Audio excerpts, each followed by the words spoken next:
2 hours before the first fighter jets took off, Defense Secretary Pete Hegseth sent a chilling message, an unclassified signal text detailing highly classified US military operations. Weather is favorable.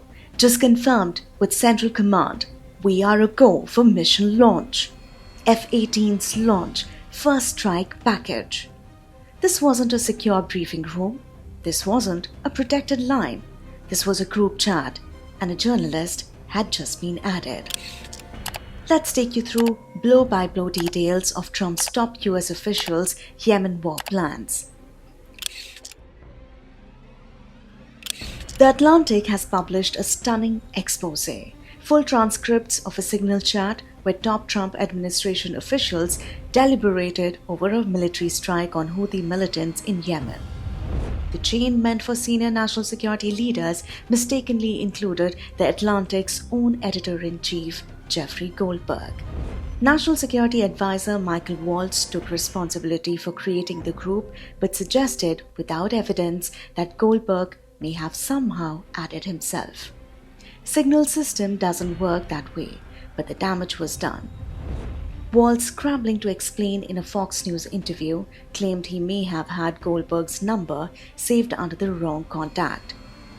He insisted, quote-unquote, it looked like someone else. Waltz also said, quote-unquote, now whether he did it deliberately or it happened in some other technical means is something we are trying to figure out. He also added that the best technical minds for Elon Musk would be looking into the matter. Then, in an even more alarming move, Waltz changed the chat settings to auto-delete messages after a week, potentially violating federal record-keeping laws. Under the Presidential Records Act, conversations of this nature must be memorialized in accordance with the US law. It remains unclear if any official record of this conversation exists. Later in the conversation, Waltz extended the timer to 4 weeks. On the National Security Council, the Principals Committee, or PC, refers to the very top members of Trump's cabinet and national security team, as convened by the National Security Advisor. Then came the debate between top administration officials about Houthis, an Iran-backed group. Senator J.D. Vance, concerned about optics rather than policy, questioned whether Trump was even aware of the strikes. Was this decision one with global consequences, being made without the president's full grasp? The group chat included Joe Kent, acting as the de facto chief of staff for Director of National Intelligence, Tulsi Gabbard, despite having no formal role in the administration.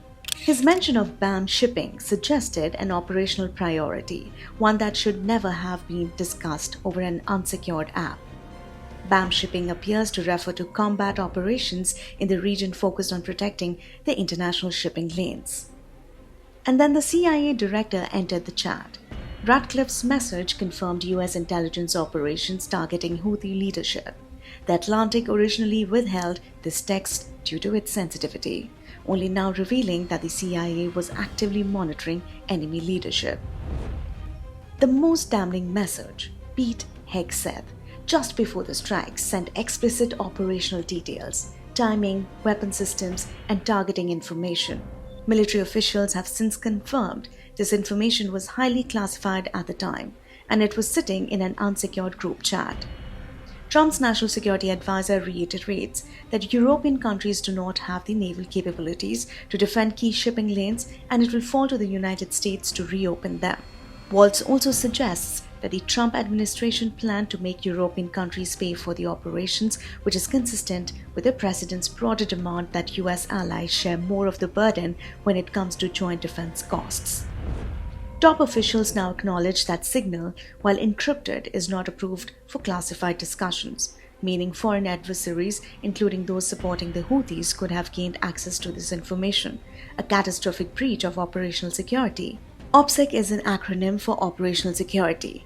Ironically, Hegseth himself reassured the group about operational security while using an app unauthorized for classified discussions with a reporter unknowingly reading along. Then came an extraordinary real-time after-action report. Walls casually discussed battle damage assessments, a process typically vetted to avoid exposing intelligence sources and methods. Yet here it was, in a signal chat with no apparent safeguards. Perhaps the most unsettling revelation: some officials coordinating this operation weren't even at the White House. They were at Mar-a-Lago, a resort, not a war room, and Trump's own intelligence chief, Tulsi Gabbard, was in Asia at the time.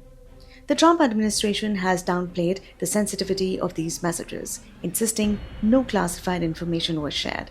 But national security experts warn the reckless handling of military operations in an unsecured chat could have endangered American service members.